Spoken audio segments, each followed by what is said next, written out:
हमको जिसने अपॉइंट किया है उसको भी हम लिख रहे हैं। हमारा इरादा अगर गलत होता तो पहले डेमोलिशन के वक्त हमने तुरंत ही खड़े खड़े वहाँ ये जो दीवार बना दी थी, हम नहीं बनाते। तो हमारा इरादा कब्रिस्तान की सुरक्षा ही करने का है। किसी को अपने फायदे या नुकसान की सोच नहीं रखनी चाहिए, उसका इरादा ही गलत है। अगर फायदा और नुकसान सोच रहा है और उसी तरह ढंग से काम कर रहा है तो फिर वो चीज ही गलत है, उसकी नीयत ही गलत है। कुछ लोग ऐसे भी हैं जिनके नाम अभी बाहर नहीं है, लेकिन वो बहुत अच्छी तरह से कमेटी को मदद कर रहे हैं और कमेटी के लिए आगे रजूआत भी कर रहे हैं, कमेटी को हेल्पफुल भी हो रहे हैं। कब्रिस्तान को बचाने के लिए हमने कितनी सारी जो ये लिखा पट्टी की हुई है, कितना हमने लिखा हुआ है। हम खुद चाहते हैं, क्योंकि हम भी एक मुसलमान हैं, हमको भी मर के कब्र में ही जाना है। सुन्नी मुस्लिम वक्फ कमेटी एक ट्रस्ट है, इसको एक राजनीतिक अखाड़ा नहीं बनाना चाहिए। कब्रिस्तान जो है चार तोड़ा वक्फ प्रॉपर्टी है, बरसों से वक्फ प्रॉपर्टी, और आज से नहीं। 1944 का गैजेट भी मैं आपको बता सकता हूँ। बॉम्बे गवर्नमेंट थी जब, तो उनके गैजेट में भी चार तोड़ा कब्रिस्तान को नोटिफाइड किया गया। कब्रें शिफ्ट करने के कोई अधिकार मेरे पास नहीं है, मैं नहीं कर सकता, क्योंकि कब्रों के अंदर जो डेड बॉडी होती है उस पर हमारा कोई अधिकार नहीं। उसको हम शिफ्ट नहीं कर सकते, कायदे से भी नहीं कर सकते, और धार्मिक मसलों की वजह से, शरीयत के हिसाब से भी हम नहीं कर सकते। अभी कॉरपोरेशन पहले महीने से हमें 2-3 बार लेटर लिख चुकी है और वहां से कब्रें शिफ्ट करने के लिए बता रही है। वहां पर नक्शे में वहां से रोड निकाला गया था, तब से ये मामला चल रहा है, और एक मर्तबा तो उसमें कटिंग भी हो चुका है, और उस वक्त भी अहमदाबाद सुन्नी मुस्लिम वक्फ न्यूज फॉर भारत हमारे इस मंच पर मैं आरिफ आलम आप तमाम का बहुत स्वागत करता हूं। इस वक्त मैं हूं अहमदाबाद सुन्नी मुस्लिम वक्फ कमेटी में। सुन्नी मुस्लिम वक्फ कमेटी एक ऐसी संस्था है, आप मेरे पीछे बिल्कुल देख सकते हैं, इसकी बुनियाद जो है, इसकी नींव 1914 में रखी गई थी और करीब 100 साल से ज्यादा वक्त से ये सेवा दे रही है।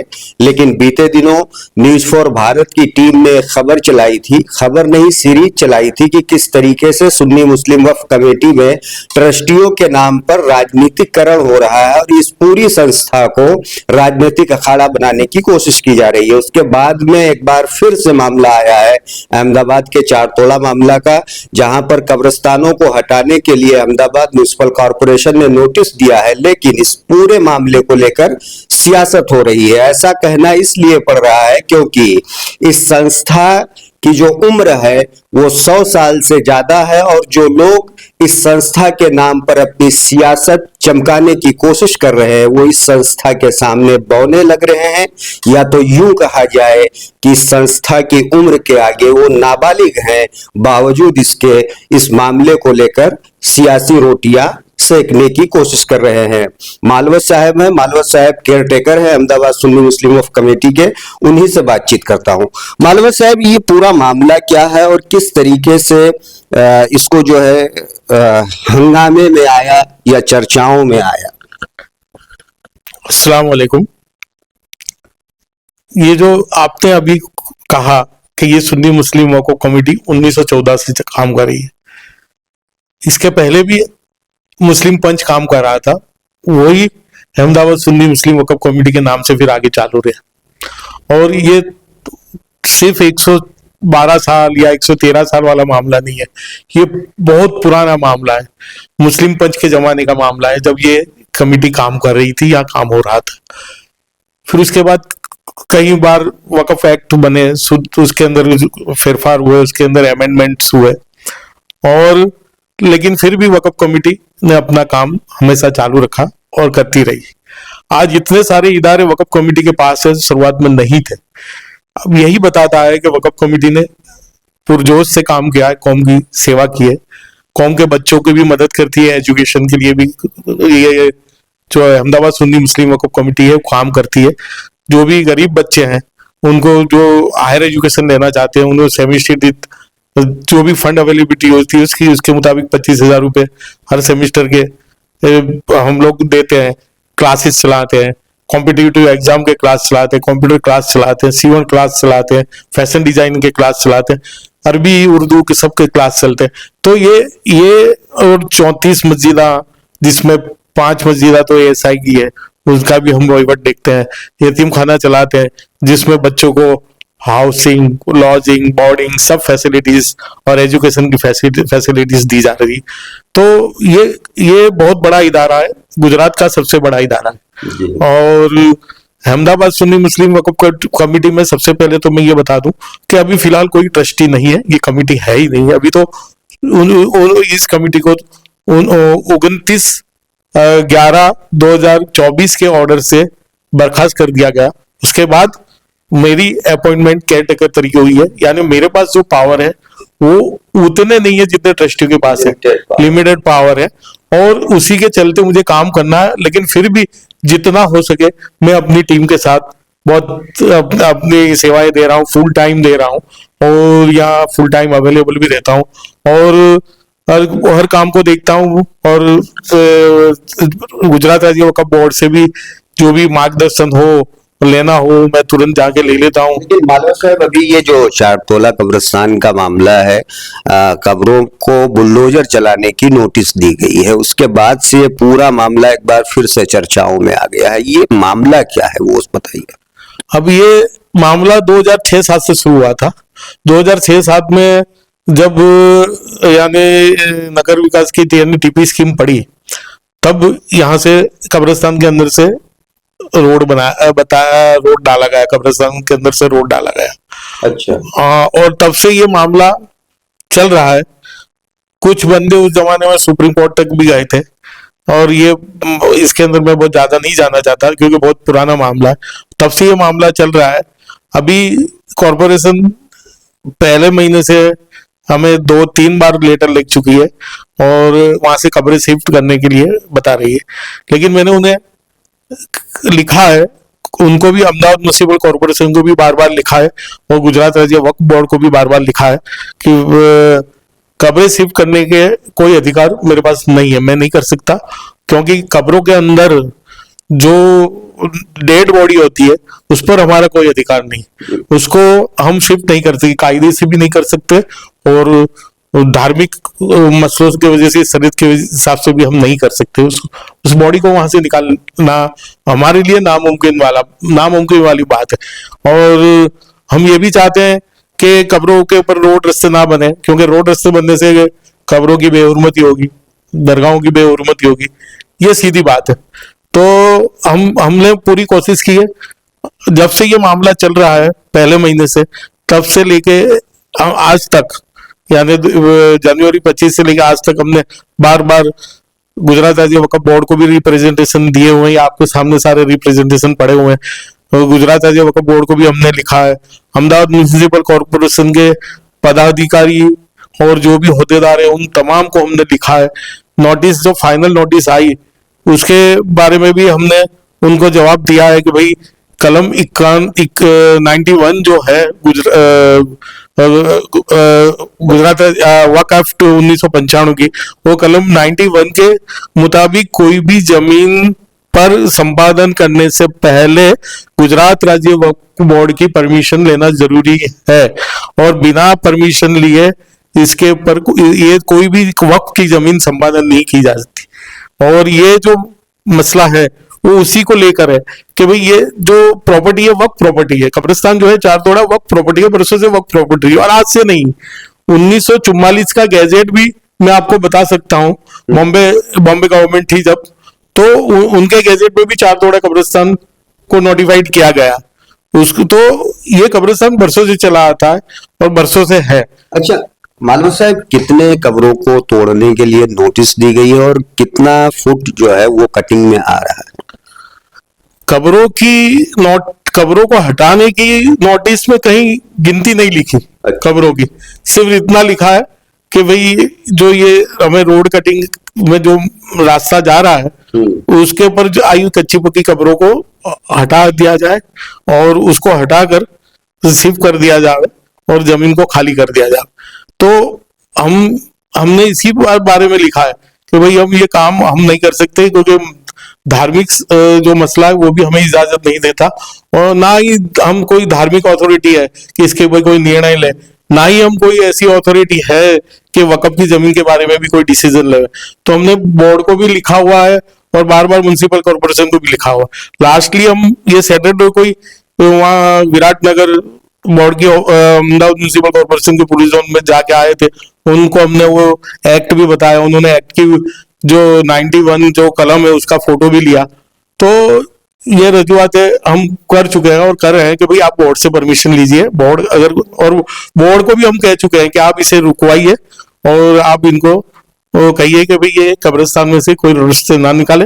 नए सीईओ साहब अभी अपॉइंट हुए हैं उनको भी जाकर हम मिलाए और उनको भी इस सारी बात को बताया। विराटनगर कॉर्पोरेशन ऑफिस जब गए, अधिकारियों के साथ आप लोगों की मीटिंग रही, कैसा रिस्पांस रहा उन लोगों का? अधिकारियों ने बहुत अच्छा रिस्पांस किया। उन्होंने हमारे पास जो पेपर्स थे वो हमसे लिए और जो हम एक्ट, हमारे वक्फ एक्ट 1995 की बुक्स लेके गए थे, उसमें भी जो जरूरी कानून थे कि वक्फ एक्ट की जमीन के बारे में या वक्फ एक्ट की कोई भी प्रॉपर्टी के बारे में या कब्रिस्तान मसीह, वो कानून की जो कलमें है उनकी उन्होंने फोटोग्राफी भी की और हमें कहा कि भाई हम जो है, हमसे जो भी हो सकता है हम करेंगे। और कोर्ट का ऑर्डर है जिसके अंदर 677/2025 का, जिसके अंदर कोर्ट में म्युनिसिपल कॉर्पोरेशन के वकील ने ये भी कहा था कि हम कब्रिस्तान में आई हुई कब्रों को डेमोलिशन नहीं करने वाले। हमने उनके प्रति उनका ध्यान उस प्रति भी दोहराया। हमने जो लिखित रिप्रेजेंटेशन दिए हैं उसमें भी उस ऑर्डर का हमने जिक्र किया है और उनका ध्यान दोहराने की कोशिश की है। कानून जो कहता है, कानून की जो जोगवाइयां हैं उसके बारे में भी हमने उनको लिखा है कि भाई ये जोगवाइयों के अगेंस्ट जाके तुम काम मत कीजिएगा और जो भी है वो ये धार्मिक मसला है। तो हमने लास्टली जो रिप्रेजेंटेशन दिया उसमें हमने साफ लिखा है कि भाई जो ये स्कीम बनी है उसको आप, ये जो रीडीपी है उसको आप वेरिएट कीजिए, उसको मॉडिफाई कीजिए और वहाँ जो रोड रास्ते जा रहे हैं उसको आप वहां से हटाइए और दूसरी जगह शिफ्ट कीजिए और कब्रिस्तान की किसी भी कब्र को या दरगाहों को नुकसान न पहुंचे। इस तरह से आप वहां से रोड निकालने की जो भी है वो शिफ्ट करके आप इसमें कोशिश कीजिएगा। मानव साहब, एक सवाल ये है कि जब कुछ राजनीतिक लोगों से इस पर बातचीत हुई तो उनका कहना है कि अहमदाबाद सुन्नी मुस्लिम वक्फ कमेटी और गुजरात वक्फ बोर्ड दोनों अपने किरदार को सही तरीके से अदा नहीं कर रहे हैं। कैसे उनके इस बयान को देखते हैं और क्या आपको लगता है कि सुन्नी मुस्लिम वक्फ कमेटी एक ट्रस्ट है, इसको एक राजनीतिक अखाड़ा नहीं बनाना चाहिए? हाँ, ये जरूर बात है। सुन्नी मुस्लिम वक्फ कमेटी के पास बहुत सारे जो धार्मिक इदारे हैं उसका एडमिनिस्ट्रेशन है और अभी फिलहाल तो कोई कमेटी है नहीं। और जब तक बोर्ड और सुन्नी मुस्लिम वक्फ कमेटी का ताल्लुक है तो मैं सुन्नी मुस्लिम वक्फ कमेटी के बारे में कहूंगा कि सुन्नी मुस्लिम वक्फ कमेटी इतने सालों से काम कर रही है। हर वक्त, हर पल, हर घड़ी जब भी जरूरत पड़ी वक्फ कमेटी ने अपना किरदार बेहतर तरीके से निभाया और निभाते आई है। और अभी भी आपके सामने ये सारे डॉक्यूमेंट्स पड़े हैं कि हमने कितनी सारी जो है ये कब्रिस्तान को बचाने के लिए हमने कितनी सारी जो ये लिखा पट्टी की हुई है, कितना हमने लिखा हुआ है।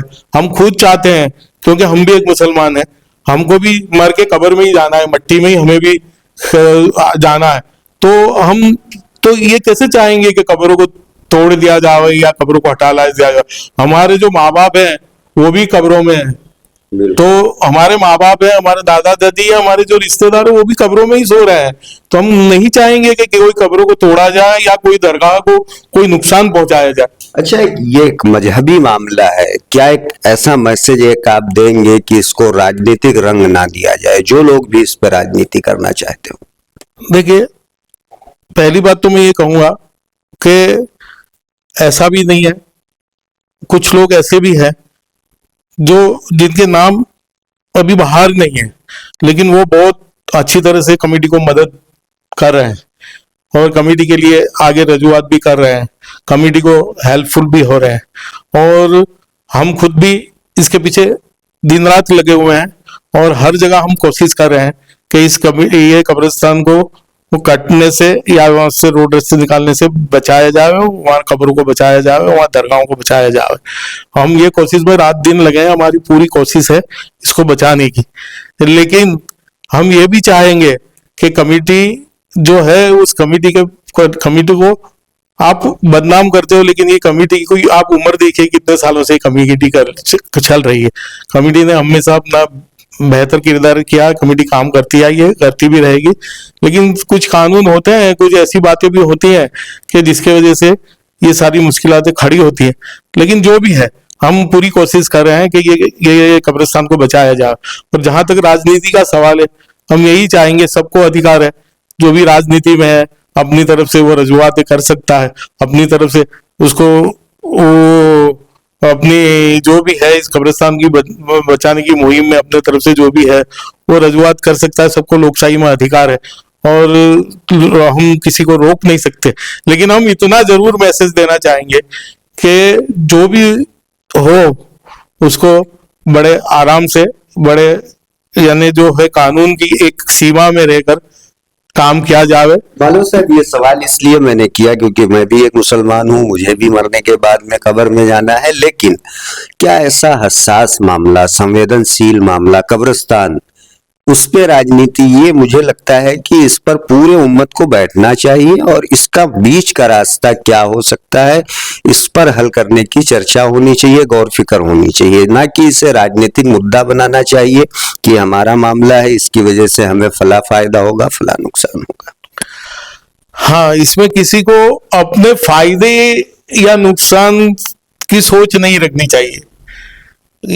अगर ये कोई लगता है तो पहले से ही गलत है, उसका इरादा ही गलत है। अगर फायदा और नुकसान सोच रहा है और उसी तरह ढंग से काम कर रहा है तो फिर वो चीज ही गलत है, उसकी नीयत ही गलत है। हम यही चाहेंगे कि आपका सजेशन बेहतर है कि उम्मत को बैठना चाहिए, उम्मत के लोगों को इसके ऊपर डिस्कशन करना चाहिए, क्योंकि ये कब्रिस्तान वाला मसला सिर्फ यहाँ ही हुआ ऐसा नहीं है। आप देखते हैं गुजरात में बहुत सारी जगह पर ये मसले उठ चुके हैं और कब्रें डेमोलिश हो चुकी है, दरगाहें डेमोलिश हो चुकी है। तो ये मसला सिर्फ हम लोगों के सिर्फ अहमदाबाद सुन्नी मुस्लिम वक्फ कमेटी के साथ ताल्लुक से हो रहा है, ऐसा भी नहीं है। पूरे उम्मत का है, पूरा मसला है और ये इन लार्ज बहुत बड़ा मसला है। तो हमें कानून के एक दायरे में रहकर, एक सोच बनाकर, हमारी जो भी रजुआत है शांति से सरकार को और जो भी अथॉरिटी है उनके सामने जाकर ये बात रखनी चाहिए। आगे की क्या प्लानिंग है सुन्नी मुस्लिम वक्फ कमेटी की, कैसे लड़ाई आप लोग लड़ेंगे इसको लेकर? हम पूरी कोशिश कर रहे हैं कि हमारी भी एक मर्यादा है, क्योंकि हम पहले सबसे पहले आपको बता चुके हैं कि हम सिर्फ केयर टेकर है, हमारे पास इतने पावर नहीं है। लेकिन हम फिर भी, हमको जिसने अपॉइंटमेंट किया है, अपॉइंट किया है, उसको भी हम लिख रहे हैं। आप देख रहे हैं कि हम उसको भी लिख रहे हैं कि भाई आप ये इसको रोकिए, ये हो रहा है। और अगर हमारा इरादा अगर गलत होता तो पहले डेमोलिशन के वक्त हमने तुरंत ही खड़े खड़े वहां ये जो दीवार बना दी थी, 4 लाख रुपया हमारा खर्च हो गया, हम नहीं बनाते। कि हमारा इरादा कब्रिस्तान की सुरक्षा ही करने का है और हम ये काम अपने ढंग से कर रहे हैं। हमारे अभी जो दीवार है वो भी डेमोलिश में जा रही है, तो फिर वो दीवार हम पहले डेमोलिशन के बाद तुरंत बनाते ही नहीं, हमने बनाया। ये मकसद हमारा बहुत साफ है और बहुत खुला है कि हम इस कब्रिस्तान को बचाना चाहते हैं। और जो लोग भी हैं, जो भी हमें मदद करना चाहते हैं, वो शांतिपूर्वक हमसे बात कर सकते हैं। हमें किसी के स्वाद कोई एतराज नहीं, लेकिन हम चाहते हैं कानून और जो कानून व्यवस्था है वो भंग न हो। शुक्रिया मालवा साहब। मालवा साहब को आप देख सकते हैं, ये सरकारी अफसर रह चुके हैं और रिटायर हो चुके हैं। बावजूद इसके सुन्नी मुस्लिम वक्फ कमेटी में केयर टेकर की भूमिका निभा रहे हैं। अहमदाबाद और गांधीनगर के बीच में एक लंबा फासला है, लेकिन इस उम्र में भी कौम की खिदमत के लिए अहमदाबाद सुन्नी मुस्लिम वक्फ कमेटी की जो प्रॉपर्टियां हैं उसकी हिफाजत के लिए लगातार ये अहमदाबाद और गांधीनगर का चक्कर लगाते रहते हैं। बावजूद इसके बड़ा सवाल ये है कि जो लोग भी चारतोला मामले में राजनीति करना चाहते हैं, उन्हें राजनीति नहीं करनी चाहिए, बल्कि इस मसले को लेकर तमाम लोगों को बैठना चाहिए और कैसे इसको बचाया जा सकता है उस पर गौर फिक्र करने की जरूरत है। जो लोग मालवा साहब को टारगेट कर रहे हैं या अहमदाबाद सुन्नी मुस्लिम वक्फ कमेटी को कर रहे हैं या गुजरात वक्फ बोर्ड को कर रहे हैं, तो उनको ये समझने की जरूरत है कि मालवा साहब, सुन्नी मुस्लिम वक्फ कमेटी और गुजरात वक्फ बोर्ड क्या कुछ कर रही है। वो इस ऑफिस में आए और जानने की कोशिश करें।